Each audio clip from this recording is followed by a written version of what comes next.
وڵاتە لەگەڵتان بەردەوامین لەم تەوەرەی بەرنامەکەی باز لە ڕێژە و ئاماری هاوسەرگیریەکەین بە تایبەت لە پارێزگای دهۆکە هەروەها هۆکارەکانی زیادبوونی ڕێژە و ئاماری جیابوونەوە لە پارێزگای دهۆکە هۆکارەکان چین بە گشتی و چارەسەری هەمووکارانە چۆنەکرێت و هۆکاری دارایی و ئابووری تا چەند هۆکارێکی سەرەکیە تا چەند گرفتێکی گەورەیە بۆ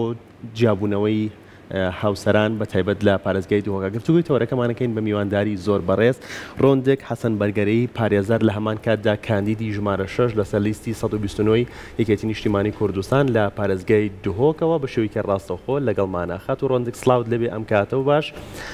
پێمان بڵیت ئامارەکان بەگشتی ئامارێکی دیاریکراونە بەڵام بەگشتی ئامارەکان چیمان پێڵەن هاوسەرگیری ڕێژەی هاوسەرگیری زیادی کردووە یان جیابوونەوە زیادی کردووە و بەگشتی ئامارەکان لە چاو ساڵی پار پێرار ساڵەکانی ڕابردووە چیمان پێڵەن؟ بەڵێ سڵاف لە توش بەڕێز زۆر سوپاستان دەکەم بێگومان حالاتین بگینانا هەرژینیە و ژێک جودابوونی هەرێما کوردستانی ئەبشێوەیەکی گشتی ساڵên بوریدا چەند ساڵێت بوریدا بۆ مایە 10 ساڵایە بەردەوام بەرە زێدەبوونی دو چەند حالاتین تەلاقێ ئەگەران بەحث بکەین یعنی ساڵە 2013 حتا نوکە بەردەوام حالاتین تەلاقی بەرە زێدەبوونی دو چەند 2013 حالاتین تەلاقی 6412 حالات بین بەلێ ئەگەر ئەم بین بەحثی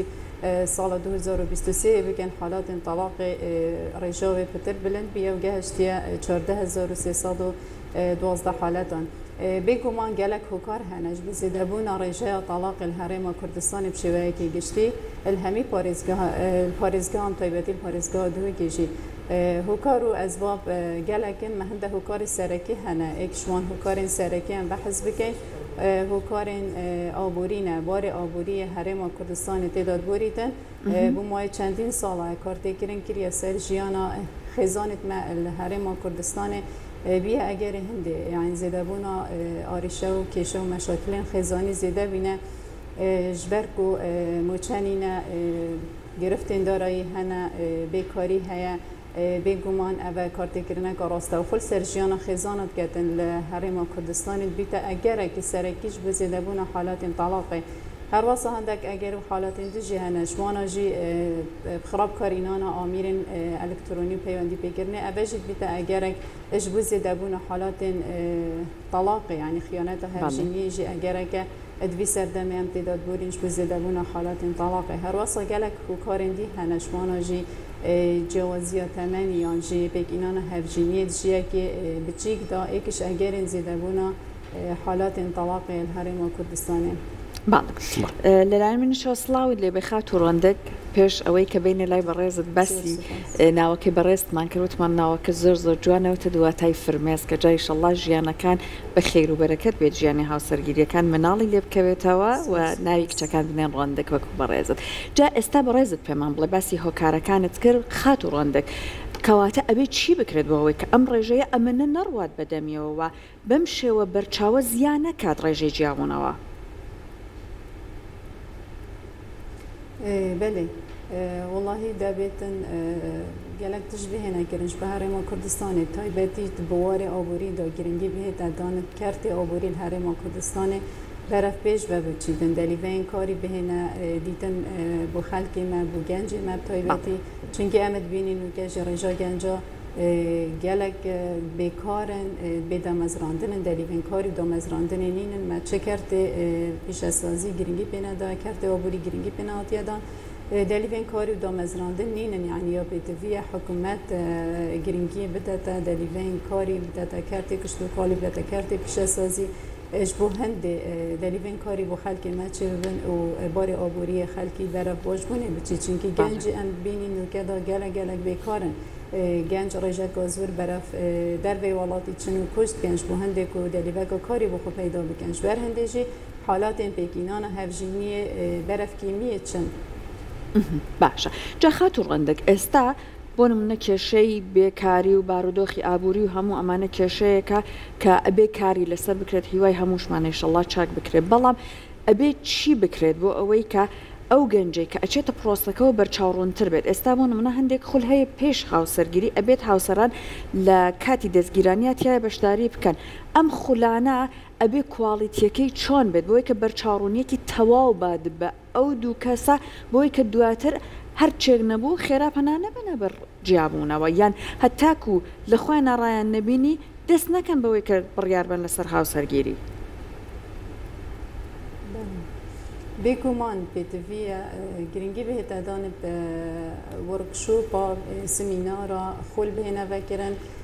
بۆ گەنجی چکت شکۆر بەری پێکینانە هەڤژینیە داکۆ ئەڤ گەنجە بزانیتن پرۆسە هەڤژینیە نە پرۆسەیەکە بچیکە ئەرکو مەسئولیات لەسەرن یا پێتڤە بەرهەڤیەک هەبیتن بەری پێکینانە هەڤژینیە بڕیارێکا پلەس نەدەت لەسەر پێکینانە هەڤژینیە پتر خۆ بەرهەڤ بکەتن باشە دەستە خۆش بێخات و ڕۆندک پێ دوای حکوومەتی هەرێمی کوردستان و بە تایبەت کابینەی نوێ تا کابینەی نۆ کابینەی نوێ حکوومەتی هەرێمی کوردستان تا چەند کەم تەرخەم بووە لە چارەسەرکردنی گرفتەکان و پێویستە بۆ کابینەی داهاتوو چی بکرێت؟ بله بێگومان کابینا نەهێدا چه گرنگی نەدایە وی مەجالی و چه گرنگی نەدایە کۆر و سمینار و وەرکشۆپ بۆ گەنجێ me bihênevekirin berî pêkînana prosa hevjîniyê çi kar nehatiyekirin bo hindê kertê aborî berevpêj ve biçî delîvêtkarî bihênevekirin bo gencê me damezrandin hebin ev tişt hemiye nehatiyekirin û hîviya me ewel kabîna bihêt da hikûmet hêstir bîtin hikûmet delîvînkarî peyda biketin bo gencî giringî kertê aborî bidet kertê kuştûkalî bidet kertê pîşesazî bidetin ji bo hindê delîvînkarî peyda bibin û rêjeya talaqê jî êdî berev zêdebûnê neçîtin û gencê me kuşnekete ji dervê welatî ji bo wêyekê bi xulkarekê bigerîtin. باشە بەڕێستان کاندیدن پلانتان چییە بۆ ئەوەی کە ئەم کێشانە چارەسەر بکرێت تایبەت بە گەنجان و تایبەت بە هاوسەرگیری گەنجان؟ وڵی من پرۆژەیەکم هەیە ینی حەز دەکەم ئەگەر هاتو بۆ مەندان پەرلەمان گرنگێکی زۆر کەرتی گەنجان بدەم چونکی هەرێما me genc gelek piştguhavêtiye hiç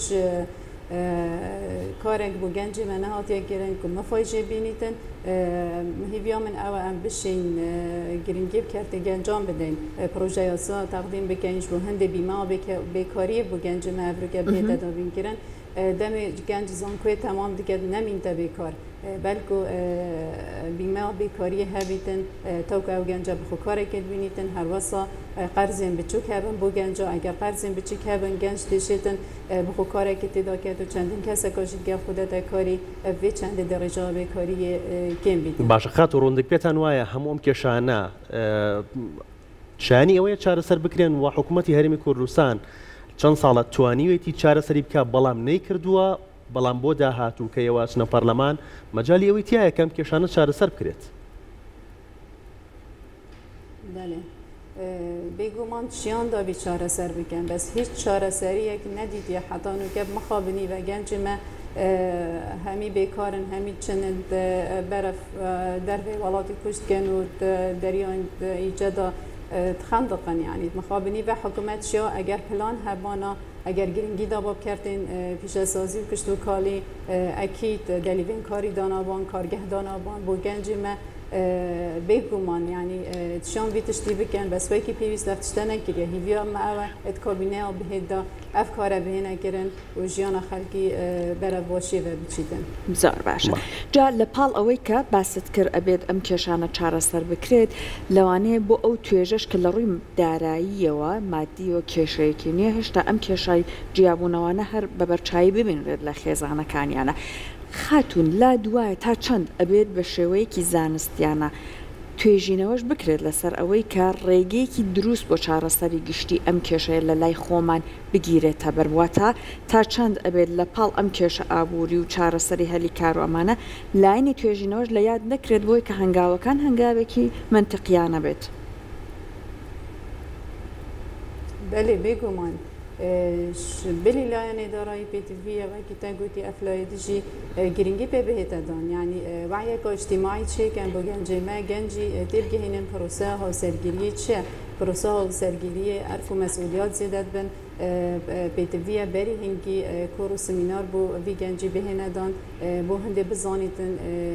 هاوسرگیری چیه عرف و مسئولیات هاوسرگیری چنه نکوش بر سبب که بچیک جی بیتن و هاوسرگیری پل باشینیتن چونکه امد بینین هاوسرگیری بتنه نه و هر دو کسانه بلکه زارو کتوانه جی کارتی کرن تید بیتو او جید بنا قربانی بو جیگ و بونا هاوسرا باشە بەرز باس لەوە کرد لە گفتوگۆکانە باس لەوە کرد کە پلانت بۆ ئەوەیە کە هەنگاوی داهاتوو کە چوویتە پەرلەمانکار بۆ کۆچی گەنجان بکەیت یان کار لەسەر هۆکارەکانی کۆچی گەنجان بکەیت ئەگەر پێمان بڵیت چۆن کارەکرێت بۆی کە گەنجەکانمان خاکی خۆیان خۆش بووی هەرێمی کوردستان بەجێ نەهێڵە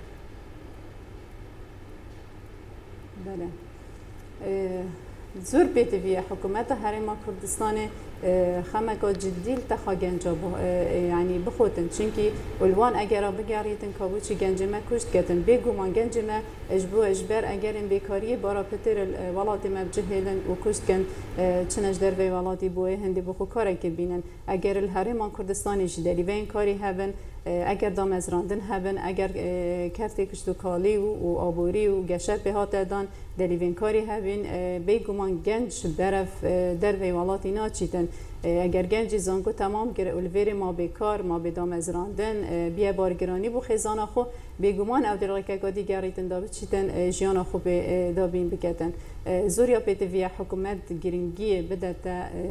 رول گنجا گرینگی بدت پیدا کردن دلیوین کاری جبوه که چونکی گنج هزا هر ولاته که ادا کو گنج ما اف هزا ما هی ام فایج بینین نکو دولتین بیانی چون مفایج هزا گنج ما ببینن زۆر باشە خاتوڕاندێک بێگومان هەر لەسەر کێشەکان قساکرێت دۆ بەداخەوە هەرە بینین کێشەکان هەیە بەرۆکی بە تایبەت گەنجەکانی ئێمەی گرتووە لە هەرێمی کوردستانە لا دوایە تا چەند هیوا هەیە ئیشەڵڵا ئەم پەرلەمانی داهاتووە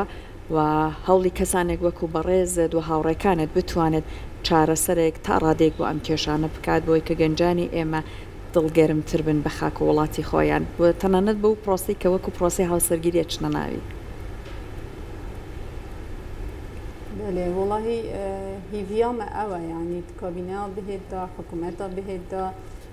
گرینگیه که زور بهت دانب کرده گنجا و همی بوارن دیتر داشتی نبس کرده گنجان اجبوه که ما حکمت که بهستر هبیتن ما حرم که بهستر هبیتن کارو کریارن باشتر بهنه دابین گرن باڵێ زۆر سپاس بۆ بەڕێزت خاتوڕاندەک ئەوەی کە لە دەهۆکی عزیزەوە لەگەڵمان بووی ئێمەش گەشتنە کۆتایی بەرنامەکەمان ڕەوەن هیوای ڕۆژێکی ئاسوودە بۆ بینەرانمان نەخوازیین و تۆش هیوایەکە بۆ بخوازن دەستە خۆش بێت هەمیشە شاد و بەختەوەر بن هیوامانەوەی هەروە بن خواتان لەگەڵ